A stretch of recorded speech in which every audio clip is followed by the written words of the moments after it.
Ага, попались? Я знала, что вам интересна эта тема, как управлять людьми, поэтому и записываю это видео. На самом деле, друзья, я записываю это видео неспроста. Буквально недавно мы достаточно глубоко разбирали эту тему, и мне захотелось разобраться в том вообще, откуда у нас в принципе берется вот эта потребность управления людьми, да, то есть какие-то манипуляции оказывать на людей, то есть вообще что нас побуждает, какую цель мы при этом преследуем. Поэтому сегодня мы с вами более подробно об этом поговорим. И когда я стала разбирать эту тему, я по факту увидела две чаши весов. Потому что управлять людьми можно абсолютно по-разному. И досмотрите это видео до конца, чтобы вы смогли сейчас определить, на какой чаше весов находитесь именно вы. На первой чаше весов находятся люди, их, к сожалению, большинство, которые хотят или уже управляют людьми именно с корыстной точки зрения, то есть с корыстной целью. Это люди, которые хотят именно управлять не для того, чтобы принести человеку благо, а для того, чтобы подчинить себе, да, одержать власть над человеком. То есть как это проявляется в жизни?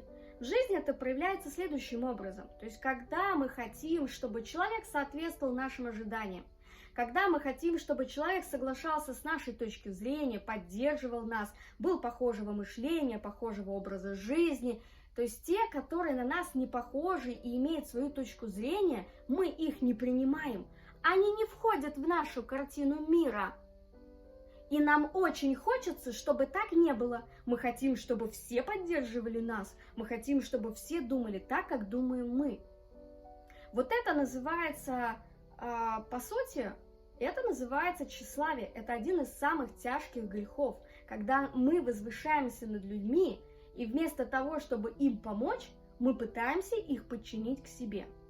Особенно те, кто ведут бизнес, и сейчас в онлайне огромное количество людей, которые что-то продают. И почему они хотят научиться управлять людьми? Для того, чтобы их люди, да, их аудитория покупала продукты, услуги, товары, курсы, ну, в зависимости от того, что они продают. И однажды мне один человек сказал: слушай, ну твой же продукт классный. Я говорю, ну как бы да. Я говорю, да, он действительно уникальный, эксклюзивный. Люди смогут получить результаты? Я говорю, конечно, они уже получают результаты. Он говорит, тогда какая разница, как продавать? С одной стороны, я увидела в этом логику, действительно, какая разница. Но с другой стороны, я почувствовала в себе такое очень большое сопротивление. Я не согласна была с этим утверждением. И, соответственно, стала эту ситуацию разбирать. Я стала разбирать, почему у меня пошло это сопротивление. А все очень просто. У меня не было такой потребности. Уже не было этой потребности манипулировать людьми или пытаться ими управлять с точки зрения, чтобы они что-то покупали у меня, да, подчинить их себе, чтобы они стали соответствовать моей картине мира. То есть вот давайте разбираться, почему возникает вот это желание. Потому что человек не реализован, потому что он до конца не нашел свое предназначение, потому что он не умеет еще управлять собой, но при этом хочет научиться управлять другими людьми, потому что он не умеет сдерживать себя и не уравновешен, он не умеет оценивать ситуации и направлять эти ситуации в нужное русло. Оттого и есть потребность научиться управлять людьми, чтобы хоть что-то уметь, себе доказать, почувствовать себя нужным, реализованным, желанным, да, то есть почувствовать какую-то некую силу.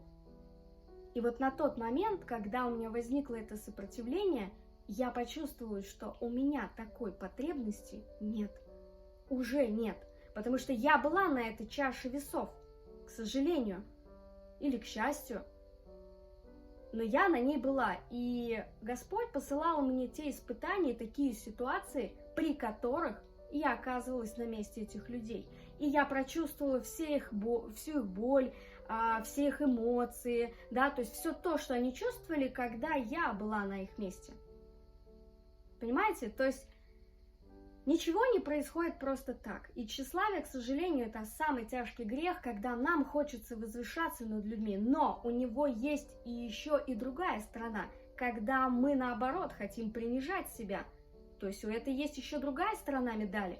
То есть что получается? Мы сами совершаем этот грех и вгоняем в грех этих людей, потому что мы их принижаем. Для того, чтобы над кем-то возвыситься, нужно другого унизить, принизить.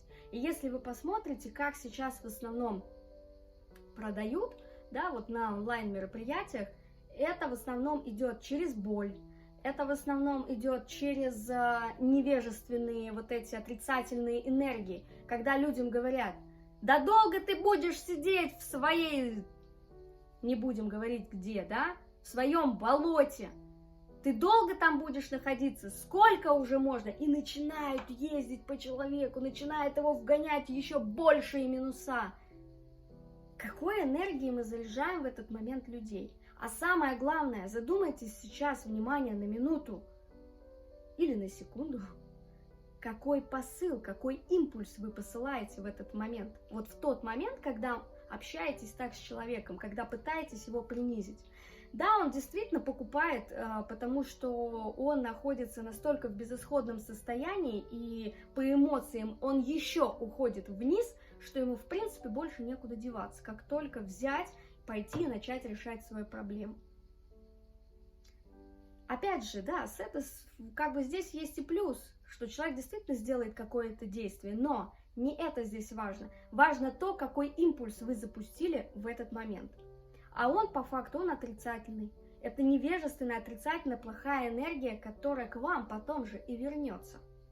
Именно такие люди будут приходить к вам, именно такие люди будут в вашем окружении, которые тоже будут стремиться принизить, возвыситься. Да, то есть это люди, которые будут создавать ситуации, в которых вы себя будете ощущать точно так же, как они. И есть вторая чаша весов, когда возникает потребность отдавать, когда ты человека начинаешь вдохновлять, поддерживать, когда ты просто ему открываешь глаза и говоришь: посмотри сюда, и ты показываешь ему направление. И человек по факту начинает видеть новые возможности, новый путь, по которому он может пройти. Да, возможно, он этот путь пойдет не с тобой. Есть такой как бы риск, но смотрите, какой импульс мы задаем в этот момент. Даже если этот человек не будет в вашем окружении, к вам придет другой на его место, но совершенно с другим импульсом, совершенно с другим посылом.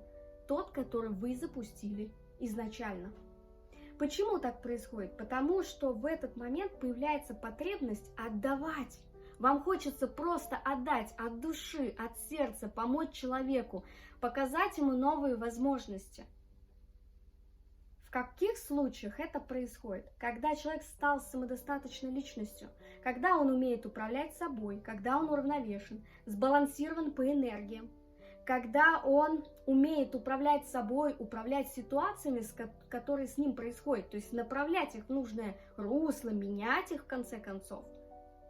Когда ты можешь сам себе помочь, у тебя отпадает потребность возвышаться и принижать остальных людей. И начинается отсюда, от души, совершенно другой импульс, который ты запускаешь, да, в свое пространство, в пространство других людей. А теперь подумай, на какой чаше весов сейчас ты находишься? На какой чаше весов тебе хочется быть?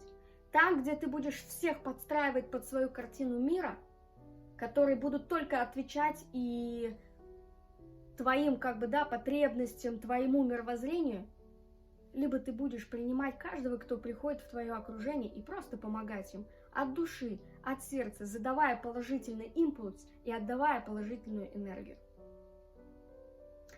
Когда ко мне пришло это осознание, то есть я четко отследила, то есть почему у меня было это сопротивление.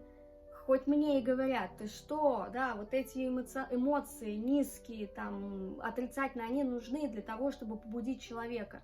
Но, наблюдая за своими учениками, наблюдая за теми людьми, которые приходят ко мне, я вижу, что то вдохновение, ту поддержку, которую я им даю, им этого достаточно для того, чтобы начать решать свою проблему, да, решать свою задачу. И для этого абсолютно не нужно принижать людей. Для этого абсолютно не нужно возвышаться над ними. То есть есть другой способ, да, есть совершенно другое направление, в котором вы будете строить совершенно другое пространство, и в этом пространстве будут люди другого наполнения рядом с вами. Это очень важно. У меня есть курс «Создаю свою реальность», он благотворительный. И там я очень много об этом рассказываю, даю медитации, как сбалансировать себя, да, как себя уравновесить, как научиться управлять собой и управлять своими эмоциями. Переходите, он благотворительный, вы можете зайти абсолютно за любую сумму. И все эти деньги, которые поступают от него, я направляю на его развитие. Для того, чтобы большее количество людей просто стали самодостаточными личностями, научились управлять собой, своими эмоциями, помогать себе, помогать своим близким. Переходите прямо сейчас, используйте эту возможность, поделитесь этим видео со своими друзьями, коллегами, родственниками, пусть у них тоже будет эта возможность быть на второй чаше весов. Друзья, я благодарю вас за просмотр этого видео. На связи с вами была Ксения Давиденко, и это мой канал «Бизнес по фэншуй». Подписывайтесь на канал, чтобы не пропустить следующие видео. Мы с вами увидимся. Пока-пока.